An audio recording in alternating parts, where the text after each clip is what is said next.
అక్క వస్తాను అంటేనే ఇంత ఆనందపడిపోతున్నారు. అక్క రాకని చూస్తే ఇంకెంత ఆనందపడతారో.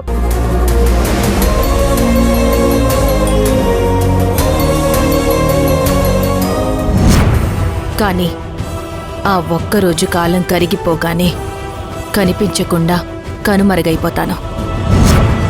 మళ్ళీ అక్కడ నాకెవ్వరూ అడ్డుపడకూడదు. మీరు వస్తానన్నారు, ఆ మాట చాలు దినా.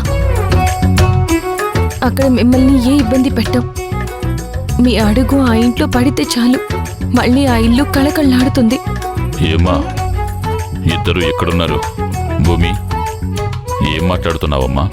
అప్పా, వీళ్ళెవరో నీకు తెలుసు, ఎందుకొచ్చారో నీకు తెలుసు. నన్ను ఒక్కసారి ఇంటికి రమ్మని అడుగుతుంది. నేను వారితో పాటు వెళ్ళి రావచ్చా? ఏం మాట్లాడుతున్నావు దేసేనా?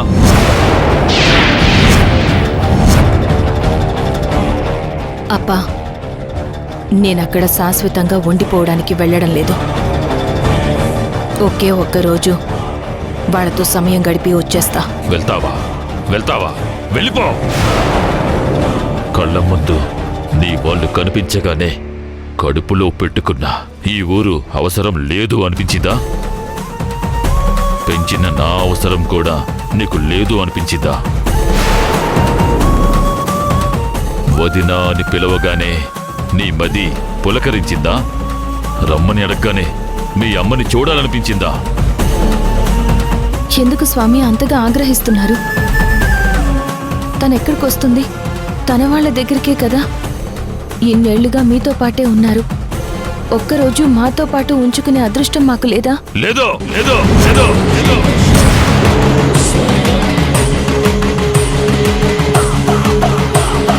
కనటం వరకే వారి బాధ్యత. దైవాంశతో పుట్టిన బిడ్డలు ఎక్కడ జన్మించినా వారు ఎక్కడికి చేరాలో, ఎక్కడ నివసించాలో ఆ దేవుడే నిర్ణయిస్తాడు. అలాంటిదే ఈ దేవసేన కూడా. ఈ ఊరి కోసం పుట్టింది. ఈ ఊరి తలరాతను మార్చడానికే పుట్టింది.